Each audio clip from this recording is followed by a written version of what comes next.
bishan ramadaan oo gabagaba u jeesatay tobankii u dambeeyey waa tobanka ugu ajirka badan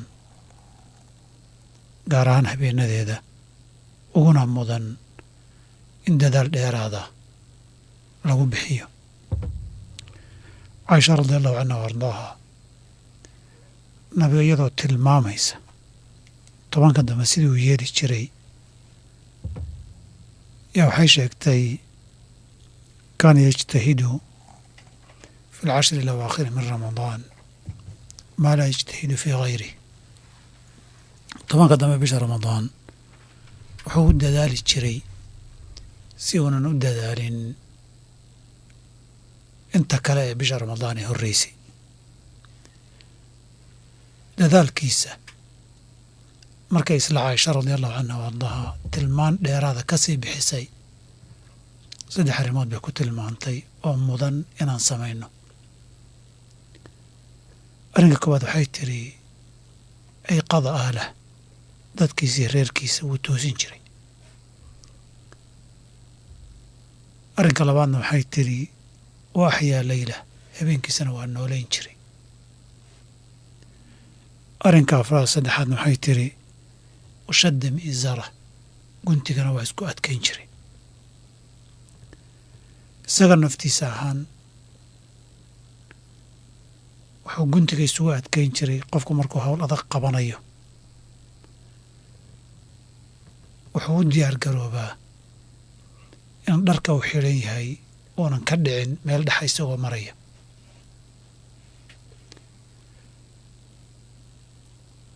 maadaama nabigu calayhi salaatu wassalaam dadaal badan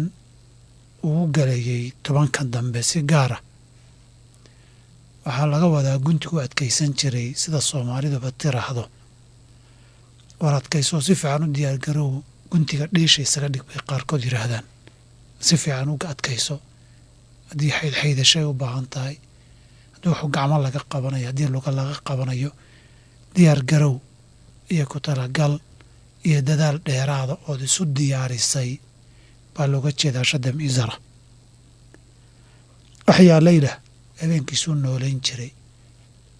camal iyo cibaado gaara Caaisha ma sheegin radiallahu canha wa ardaaha. habeenka noolayntiisana waxaa looga jeedaa in waqtigiisa iyo saacadihiisa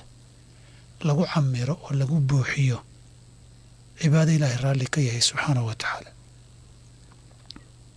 cibaado ilaahay raalli ka yahay waa marka ay leedahay 2 arrimood: in adiguna ay daacad ilaahay dartii kaa tahay, dan kale iyo dad inaad istustana aadan lahayn oo qalbigaagii khaalis aad ka dhigto ood ilaahay dartii inaad u gudanaysa camalkan ilaahayna ugu dhowaanayso ay qalbigaaga iyo ku talagalka iyo niyaddaadu tahay aad u samaynayso. midda labaadna uu ku toosan yahay sharcigii nebi maxamed calayhi salaatu wassalaam ilaahay la soo diray iyo hadyigii iyo hanuunkii uu inooga tegey. saa darteed waxaa rabaa habeenkaas in lagu camiro acmaasha iyo cibaadaadka iyo falka san ee waafaqsan sunnadii nabiga calayhi salaatu wassalaam. salaad la tukado, salliga nabigoo la aqriyo, qur-aankaoo la aqriyo, dikriga iyo tasbiixda, ducada iyo allabariga, sadaqada iyo khayrka, cilmiga raacashadiisa iyo dalabkiisa iyo baristiisa, wanaagga sheegistiisa, majaalista khayrka xaadirideeda, waqtigaaga habeenkiia inaad cibaado ku camirto ayaa lagaa doonayaa. cibaadadaasna ilaahay dartii kaa noqoto, hanuunkii nabigana ay waafaqsanaato sala allahu aleyh wasalam. marka saa darteed axyaa leylah, qof walba tii u fududaata iyo miduu awoodo. qofkii salaad badin kara, qofkii qur-aan badin kara, qofkaan salaad looba ogolayn ama qur-aankiiba uu khilaaf ku jirin aqrin karo, gabadh umuliya mid caado qabtaa, dikrigii, ducadii, tasbiixdii, cilmigii kala raacashadiisii, awaabtii khayrka o dhan baa u furan. qodobka saddexaad wuxuu ahaa nabigu cibaadada isaga iskuma koobi jirin waa ayqada ahlah dadkiisana waa toosin jiray waa waqti loo baahan yahay haweenka ragga ilmaha iyo reeraha ahalka iyo qaraabada inta guriga kugula nool iyo intaad mas-uul ka tahay inaad ku barbaariso ood u toosiso salaadda inay tukadaan habeenkaa nooleeyaan qur-aanka ay aqriyaan ou noqdo dadkii reerka iyo guriga joogay oo dhani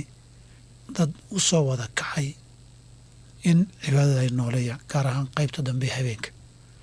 mar haddii la yidhi ay qaada dad seexday oo la soo kiciyey baa halkaa ka muuqanaysa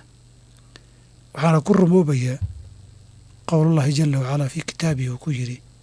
tatajaafa junuubuhum cani ilmadaajici yadcuuna rabbahum khawfan wa tamacan wa mima rasaqnaahum yunfiquun jirkoodaa dhinacoodaa dhulka ka soo kacayo soo toosaya iyagoo hurday bay ilaahay dartii uga soo kacayaan iyagoo ilaahay baryaya caabudaya thawaabka iyo ajirka baryada iyo cibaadada inuu ka aqbalana ka rajaynayo oo janno ku abaalmariyo cadaabkiisa iyo ciqaabkiisana ka baqayo oo ka ducaysanayo ilaahay ka magangelaya wixii ilaahay siiyeyna wax ka bixinaya oo loo baahanya lafteeda xilliyadaas inuu qofku sadaqaysto wax haddaad masaajid tegayso dad badan baa iman doona waa la kululaan doonaa midaad biyo siiso mar baa la yar daali doonaa wax afka la yargeliya haddaad haysatood qof agtaada u dhiibto nin timir wata nin wax yaroo kala wata inaadan sadaqadii halmaamin masaakiin baa iman doonta kuwaad lacag siiso kuwa raashin siiso kuwaad biyo siiso wayuma rasaqnaahum yunfiquun marka saa darteed habeenka nooleyntiisu in cibaadaadka lagu camiraa la doonayaa dadaalka dheeraadka ee tobanka dambe gaarka loo bixinayay nabiguna dadaalayay sala allahu aley wasalam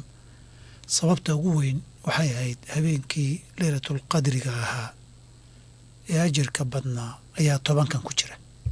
habeenkii barakaysnaabaa tobankan ku jira meeluu kaga jirana lama yaqaan tobankan inuu ku jirana nabigu alai salatu wasalaam isagoo raadinayo tobanka hore masaajidkiisa ku ictikaafay marka dhammaataa loo sheegoo layidhi way kaa horraysaa weli tobankii labaad buu ictikaafay markuu dhammeeyey ayaa loo sheego waxaa la yidhi tobanka dambey ku jirtaa saxaabadu la hadlo wuxuu yidhi warnimihii waan ictikaafo habeenkii aan raadinaya waxaa la ii sheegay inuu tobanka dambe ku jiro ee ninkii ila wadayee raadinaya hayla wado 30 beri buu sanadkaa u ictikaafay nabigu sal ly slam isagoo habeenkaa daydeeya isagoo darajada u sarraysan ilaahay siiyey wax walba oo ilaahay u dhaafay subxaanahu wa tacaala anigii adigu innagu waxay mudan tahay inaan kaga dayanno ka badan maba samayn karnee dadaalkii uu raadinaya nabigu aleyh isalaatu wassalaam habeenkaasi waa habeenka ilaahay ku tilmaamay khayru min 1000 shahr 1000 bilood buu ka khayr badan yahay oo aan laylatulqadri ku jirin waa 83 sano iyo dhowr bilood wey camalka isagoo kale aad samaysay muddo intaa leeg samaynaysa oo aan leylatulqadri ku jirin hal habeenoo leylatulqadri oo lagu waafajiyey ayaa ka khayr badan lamid weeye xataa lama dhihin waana habeen barakaysan saas darteed dadaal dheeraada muddadaa in loo bixiyo tobankaa beri laga dhexdaydayo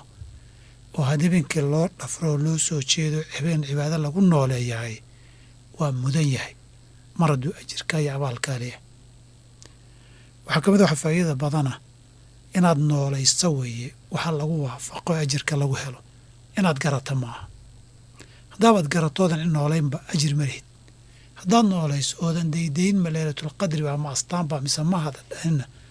ood ilaahay ku waafajiya dadaalkiiyo noolayntii camal wanaagsanna ajirkaadii waad leedahay saa darteed habeenkee bay noqon iyo waxba ha isku mashquulinin ma calaamad baan arkay ma waxbaa ii waxyooday ma dhegtaa wax laygu sheegay ma waxbaa ii muuqday waxa waqti isaga dhumin waxaa muhimkiihii waa inaad camal habeenkii ku noolayso salaada maqrib ilaa salaada subaxinta udhexaysa insha allah ajirkaaga waad leedahay haddii ilaahi subxana wa tacaala ku waafajiyay ikhlaaskii iyo sunnadii waafaqitaankeeda nabigu xasan si loo helo buu ictikaafi jiray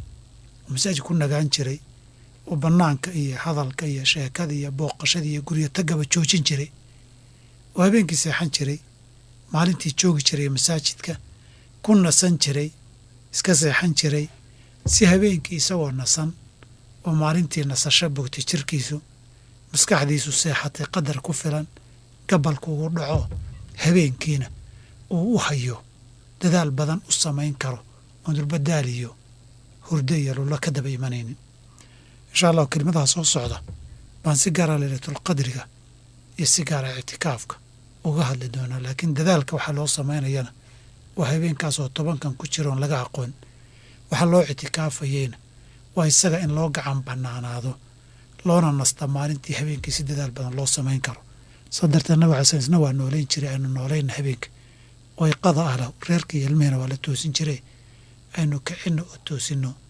jazaakum allahu khayran wasalaamu calaykum